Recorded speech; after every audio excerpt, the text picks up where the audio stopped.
Tuhan sampai akhir hidup kami adalah menjadi komitmen kami pribadi lepas pribadi.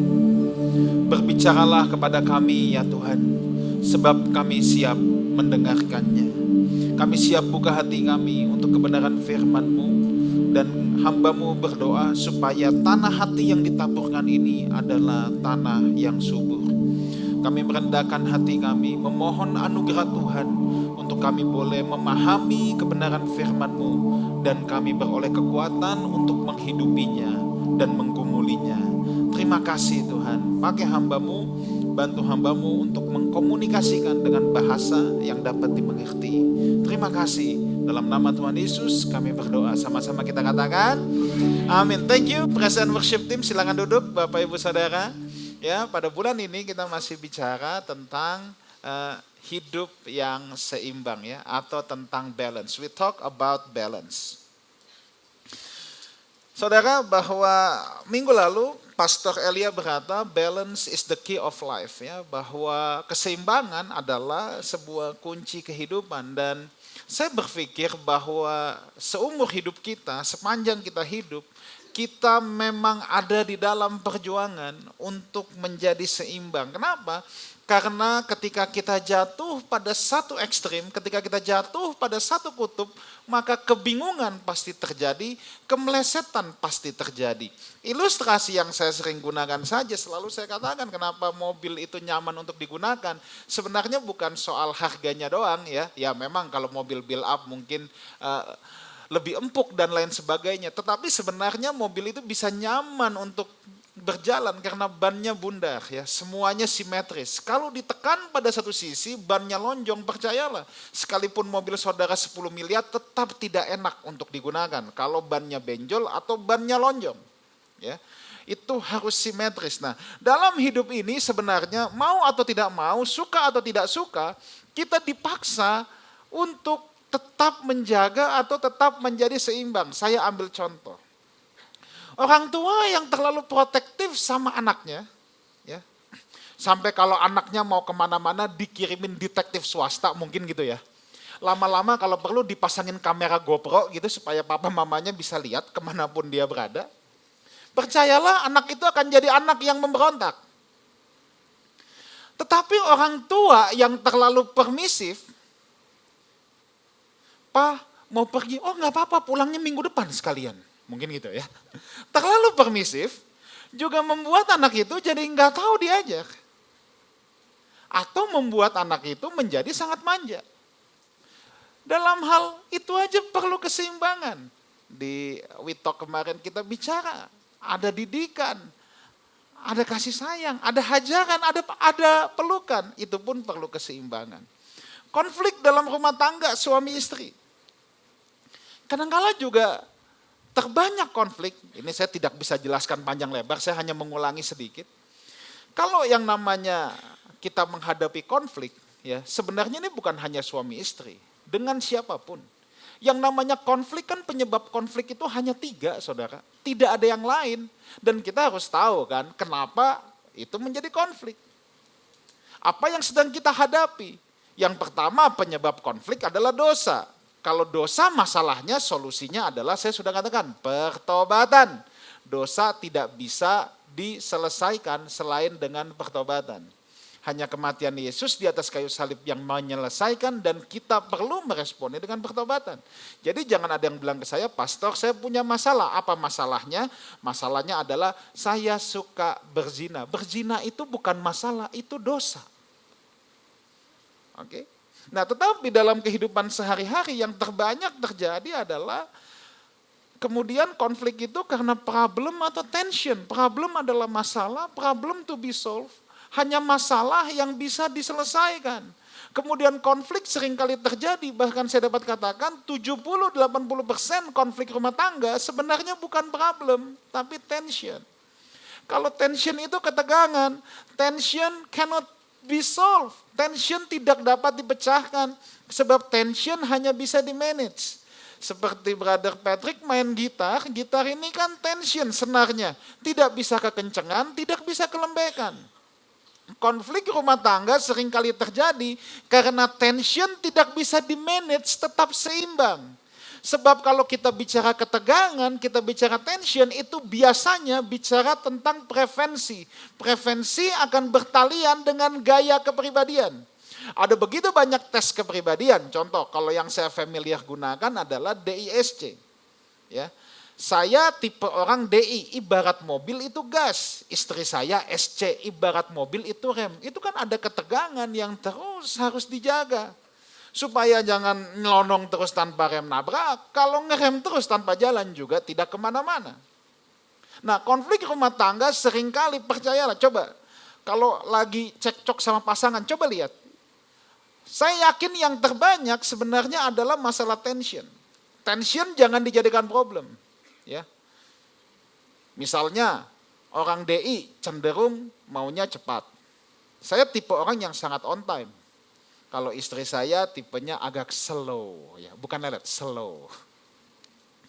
Saya tidak bisa terus memaksakan harus on time setiap saat. Dia bisa meledak juga lama-lama. Ya, itulah memainkan tension. Kapan harus on time, kapan boleh slow dikit. That's fine.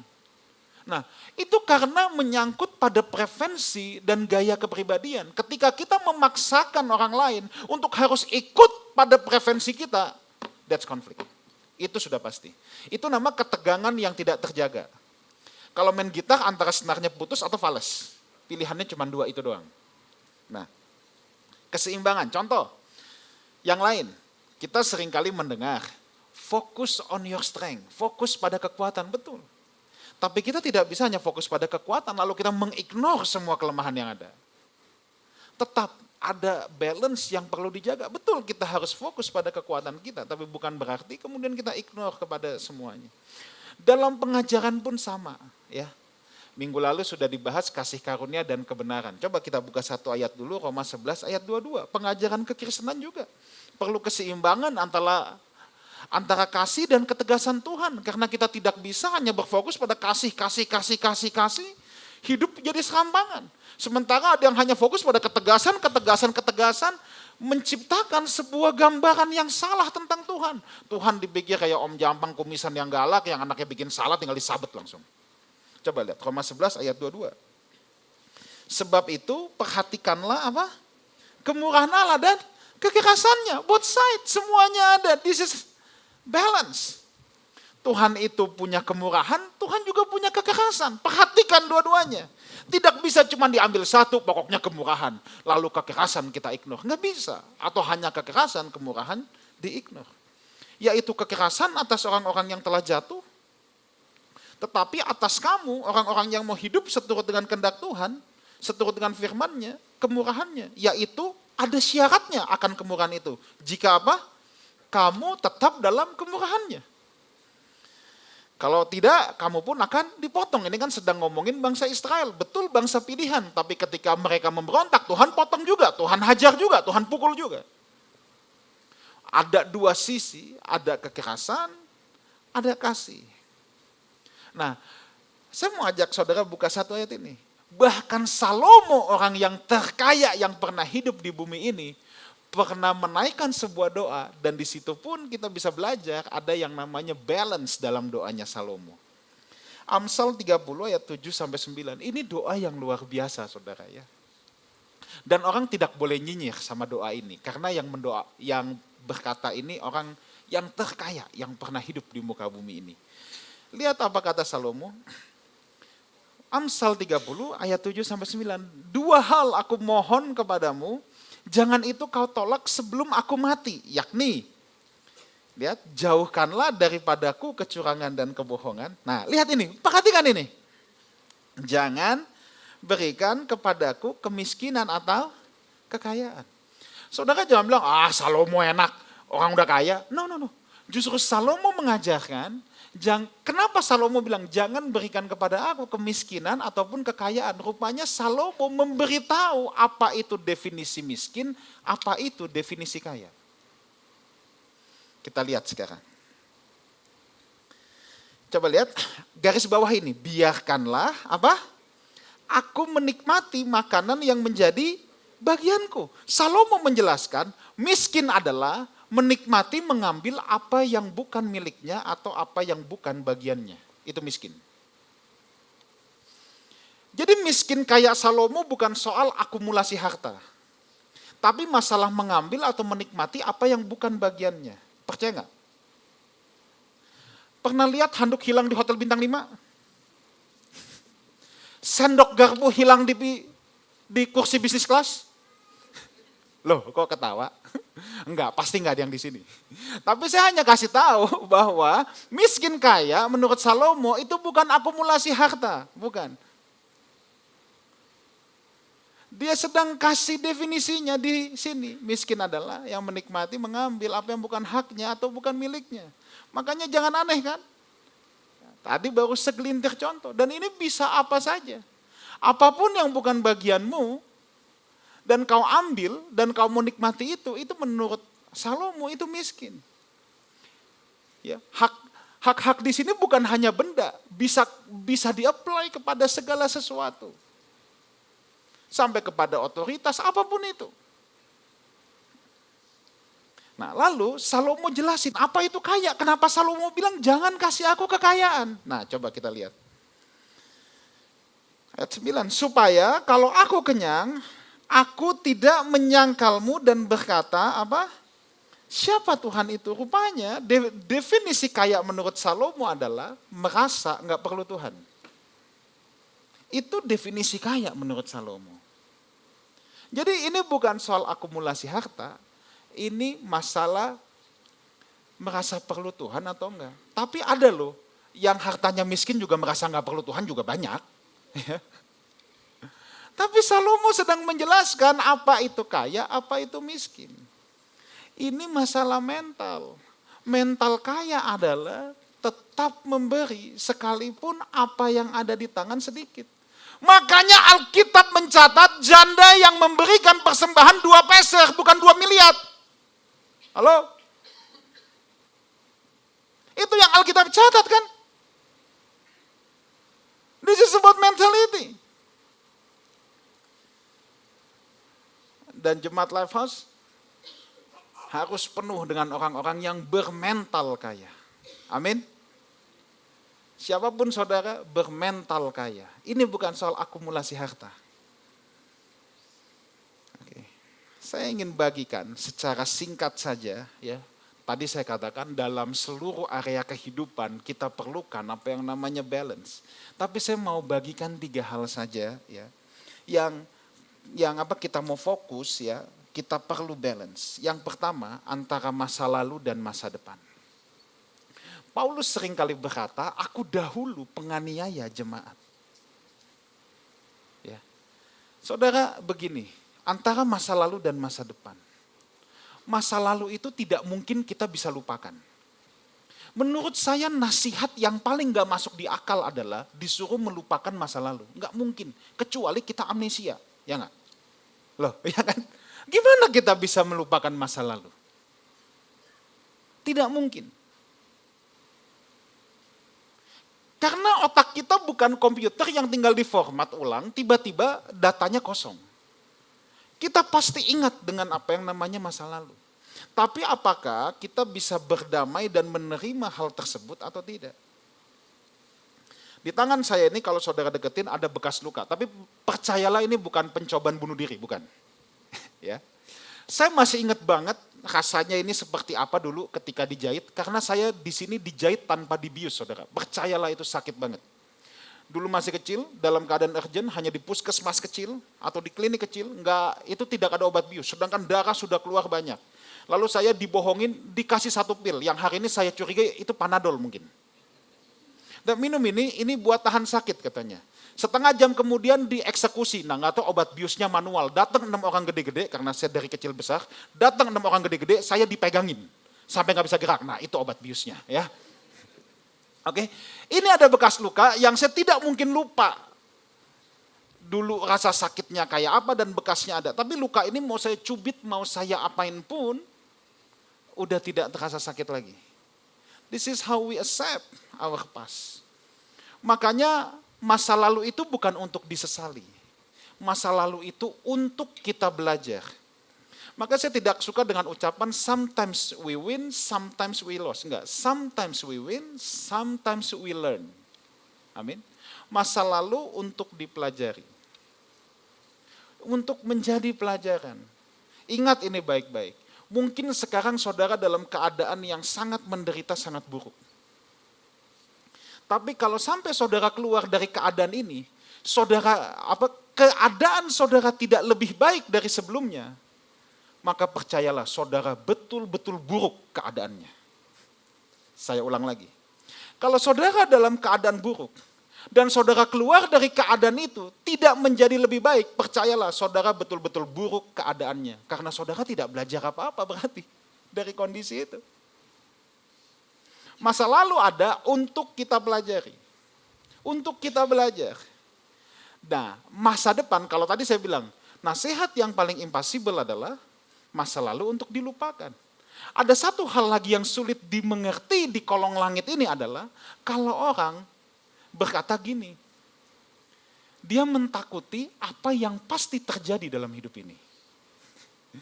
Kalau masa lalu dipelajari, masa depan dipersiapkan. Pernah dengar orang bilang, gue takut mati. Loh, mati itu pasti terjadi, Pak, Bu. Apa hal yang pasti terjadi jangan ditakuti. Masa depan untuk dipersiapkan. Iya kan? Maka saya bilang kalau orang bilang, saya takut mati. Apalagi saya takut tua. Lah gimana gak mau tua? Kita pasti tua. Ya. Mau ditanam benang, disetrika sana sini tetap. Ya. Apalagi yang salah satu yang gak bisa dibohongin kulit leher, kecuali saudara pasang lakban sini kalau yang kenceng ya. Nah itu. Tapi kalau ada pasang lakban jangan ngomong, nanti suaranya berubah pasti. Orang lihat kenceng, tapi kalau dia ngomong jadi aneh suaranya nanti. Hal yang pasti terjadi jangan ditakuti. We have to balance. Yang lalu tidak bisa dilupakan, yang akan datang jangan ditakuti. Yang lalu untuk kita belajar, yang akan datang untuk kita persiapkan. Kalau kita tahu kita pasti mati, kita pasti ketemu Tuhan, bersahabatlah dengan Tuhan sejak sekarang. Itu hal yang pasti kok. Oke? Nah, selanjutnya, kita tidak bisa mengubah masa lalu kita. Karena kita nggak punya Doraemon yang punya mesin waktu, ya kan? Kita nggak punya Doraemon yang punya mesin waktu. Tapi dengar begini, masa lalu bisa kita tebus. Bisa kita tebus. Yang namanya masa lalu bisa kita tebus. Dengan apa? Dengan melakukan yang kebalikannya daripada yang dulu kita sesali. Makanya pertobatan dalam kekristenan itu metanoia. Berbalik 180 derajat. Dulu punya masa lalu suka mencuri. Menebusnya apa? Memberi. Kan itu begitu. Biasanya saya sering dalam suasana kedukaan, ya. Biasanya ini kalau yang saya perhatikan ya, yang nangis paling kencang itu cuma punya dua kemungkinan. Antara sangat dekat atau merasa berdosa, merasa bersalah. Biasanya ini, ya. Biasanya ini, ya. Biasanya ini. Ada orang yang orang tuanya semasa hidup dia galak dan kurang ajar banget. Tapi sekali dengar vonis mematikan dari dokter, dia yang nangis paling kenceng. Biasanya begitu. Ya. Udah. Masa lalu tidak bisa kita sesali, tapi kita bisa menebus. Mungkin kita punya keputusan-keputusan, sikap-sikap yang salah sama orang tua, sama anak, sama siapapun itu. Tapi kita bisa menebusnya dengan berbuat sebaliknya. Amin. Mungkin orang-orang yang pernah kita berbuat kesalahan yang dulu, mungkin sudah tidak ada lagi di dunia ini. Tapi kita bisa menebusnya dengan melakukan hal yang kebalikan dengan orang-orang yang masih bisa kita jumpai selama hidup ini. Amin. Masa lalu tidak bisa kita hapus, tapi masa lalu bisa kita tebus. Bisa kita perbaiki. Kalau dulu yang kasar sama istrinya, sekarang sayangin dia. Ya. Kita nggak punya mesin waktu untuk balik ke belakang, enggak. Tapi kita bisa menebusnya. Masa lalu itu hanya bisa ditebus. Hal kedua yang kita perlu seimbang dengan cepat. antara kebergantungan dengan Tuhan dan pendewasaan. Coba kita lihat dulu Lukas 11 ayat 9 sampai 11. Lukas 11 ayat 9 sampai 11. Oleh karena itu aku berkata kepadamu, mintalah maka akan mendapat, diberikan kepadamu. Maka akan diberikan kepadamu. Carilah maka kamu akan mendapat, ketoklah maka pintu akan dibukakan bagimu. Ayat 10. Karena setiap orang yang meminta menerima, dan setiap orang yang mencari mendapat, dan setiap orang yang mengetok baginya pintu dibukakan. Ayat 11. Bapa manakah di antara kamu jika anaknya minta ikan daripadanya akan memberikan ular kepada anaknya itu ganti ikan. Nah saudara gini, ayat-ayat ini kan sedang mengajar tentang doa. Ada dua ekstrim dalam berdoa. Ekstrim yang pertama mengajarkan Anda harus minta sama Tuhan. Biasanya ayat ini yang dipakai. Ketok. Kalau ketok masih belum dibukain, mungkin ketoknya kurang kenceng gitu katanya. Gedor dikit, masih belum dibukain pintunya, dobrak sekalian. Ya. Yang penting pintunya bisa terbuka. Tapi ada ekstrim kanan, ada ekstrim yang satu lagi yang selalu mengajarkan nggak boleh minta sama Tuhan. Kalau minta tanda belum dewasa, masa Tuhan minta-minta? Bukankah Alkitab berkata rambut di kepalamu pun Tuhan tahu. Nah ini kan jadi ayat perang lawan ayat. Ya, saudara, we have to be balanced. Ya. Bapak mana yang anaknya gak suka kalau minta sama dia? Masa minta sama tetangga? Bapak pasti lebih senang dong kalau anaknya minta. Tapi dengar baik, ada satu prinsip ini. Di satu sisi kita bergantung sama Tuhan, di satu sisi ada yang namanya proses pendewasaan. Ini yang gak bisa hilang. Ya. Ada kalanya Tuhan memberikan apa yang kita minta, ada kalanya Tuhan say no. Makanya di ayat itu bilang, kalau anaknya minta ikan, masa Bapak kasih ular? Karena persoalannya kadangkala kita tidak tahu apa yang kita minta. Kamu berdoa, kamu tidak dapat apa-apa, kata kitab Yakobus, sebab kamu salah berdoa. Apa yang kamu doakan hendak kamu habiskan untuk memuaskan nafsumu. Ada banyak orang ya berpikir bahwa kalau dia minta Tuhan harus kasih dong. Persoalannya Tuhan juga membatasi permintaan kita bahwa kita tidak boleh minta ular. Kita pikir itu ikan tapi nggak taunya ular. Dan ketahuilah Tuhan lebih senang membuat kita dewasa daripada sekedar membuat kita nyaman. Makanya harus ada keseimbangan antara kebergantungan dengan Tuhan dan proses pendewasaan. Dan Tuhan membatasi permintaan kita. Sebab Tuhan hanya akan memberikan apa yang dipandangnya ikan, bukan apa yang menurut kita ikan. Dan di sini kita harus memahami Tuhan supaya kita jangan salah paham dan punya paham yang salah tentang Tuhan. Dalam hidup kita, setiap kita pasti pernah mengalami dalam hidup ini. Ya. Ketika kita dalam kesulitan, ketika kita dalam penderitaan, seakan-akan doang, Tuhan tega membiarkan kita. Ya enggak? Siapa yang enggak pernah mengalami itu? Saya yakin setiap saudara pernah mengalami masa itu. Kalau saudara pernah mengalami atau sedang ada di situasi itu, dengar baik ini. Bukan berarti Tuhan tidak ada. Tetapi ada kalanya Bapa yang maha kuasa itu yang bisa bikin apa aja. Harus tega membiarkan kita melalui apa yang harus kita lewati. Supaya kita jadi dewasa. Kadang-kala Tuhan harus membiarkan itu. Kita harus melewati apa yang memang harus kita lewati. Supaya kita jadi dewasa. Kadang-kala kok kayak Tuhan gak ada. Percayalah Tuhan ada. Tapi Tuhan harus diam dulu. Seperti orang tua, ada kalanya harus membiarkan anaknya bikin salah, harus membiarkan anaknya dalam proses. Saudara kalau punya anak masih kecil, misalnya dia paling gak suka pelajaran matematika. Tapi gurunya paling seneng kasih PR banyak, matematika. Lalu dia pulang, papa yang paling hebat, papa paling ganteng, papa paling pintar sedunia. Ini tentu perkara kecil buat papa, bikinin dong pak. Nah, kan gak bisa gitu. Ada kalanya orang tua harus membiarkan anaknya bergumul, biarin salah-salah. Kalau nggak bikin, biarin besok dihukum. Harus dibiarkan kan? Untuk dia melewati dan belajar dari apa yang harus dia lewati. Makanya dengar baik ini, Tuhan lebih suka membuat kita dewasa daripada sekedar membuat kita nyaman. Jadi jangan punya salah paham dan paham yang salah sama Tuhan. Ada orang yang berdoa, gak dijawab-jawab, lalu dia ngambek sama Tuhan. Nah ini punya paham yang salah sama Tuhan. Ya. Percayalah Tuhan tidak pernah meninggalkan kita. Kalau kita merasa Tuhan gak ada, itu bukannya berarti dia gak ada. Dia ada, tapi melihat dari kejauhan. Supaya dia sedang membiarkan kita harus melewati apa yang harus kita lewati. Supaya kita keluar lebih murni daripada emas. Hal yang ketiga yang kita perlu seimbang. Ini juga hal yang penting. Antara pelayanan di gereja dan di luar gereja.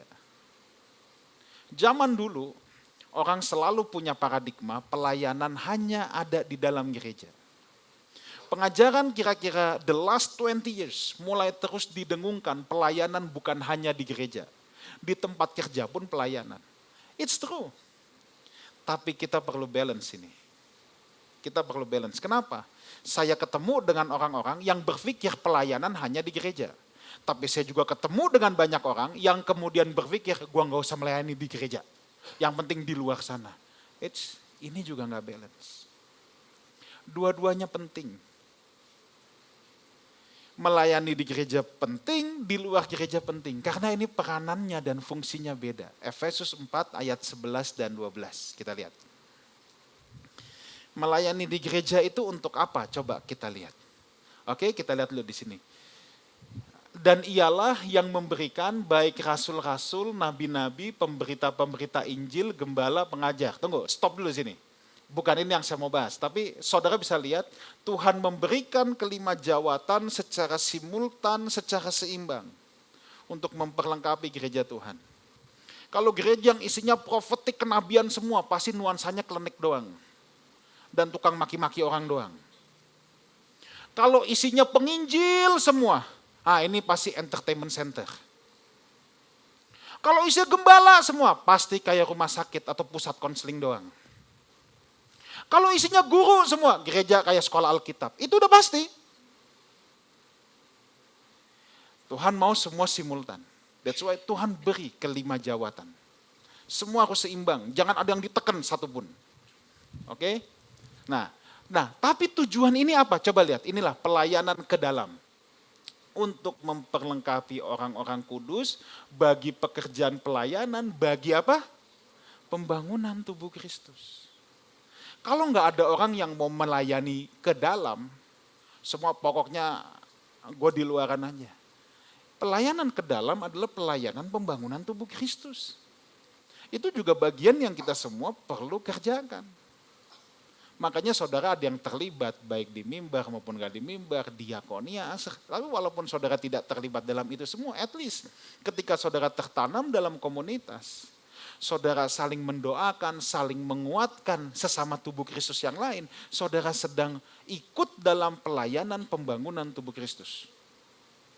Dan kita semua wajib untuk hal ini. Dan ketika kita ada di luar gereja, kita sedang berkesempatan untuk menggarami dunia ini. Jadi dua-duanya penting, amin. Dua-duanya harus dilakukan. Jangan cuma pilih satu, buang yang lain. Dua-duanya sama penting. We have to be balanced. Nah, saya akan akhiri dengan ini. Nahem boleh maju ke depan. Boleh main tipis-tipis Nahem. Saya udah mau selesai. 1 Korintus 2 ayat yang ke-9. Kunci untuk hidup dalam keseimbangan. 2 Korintus 12 ayat yang ke-9. 2 Korintus 12 ayat yang ke-9. Ini diucapkan oleh Paulus. 2 Korintus 12 ayat 9. Tetapi jawab Tuhan kepadaku, cukuplah kasih karuniaku bagimu. Sebab justru dalam kelemahanlah kuasaku menjadi sempurna. Sebab itu terlebih suka aku bermegah atas kelemahanku, supaya kuasa Kristus turun menaungi aku. Paulus yang berkata, dulu aku penganiaya jemaat. Paulus menebusnya. Di bagian yang lain Paulus bilang, aku sekarang bekerja lebih keras daripada rasul-rasul yang lain. Paulus tahu persis dulu masa lalunya sangat bobrok. Dulu masa lalunya penganiaya jemaat Tuhan. Itu sebabnya Paulus adalah rasul terbanyak yang bicara tentang kasih karunia. Tapi satu kali dalam pelayanannya, Paulus ini kan penulis kitab terbanyak bukan hanya dalam Perjanjian Baru. Dalam seluruh Alkitab, penulis perorangannya terbanyak itu Paulus. Tapi Tuhan izinkan ada duri dalam daging yang ada dalam hidup Paulus. Yang Paulus bilang, singkirkan Tuhan.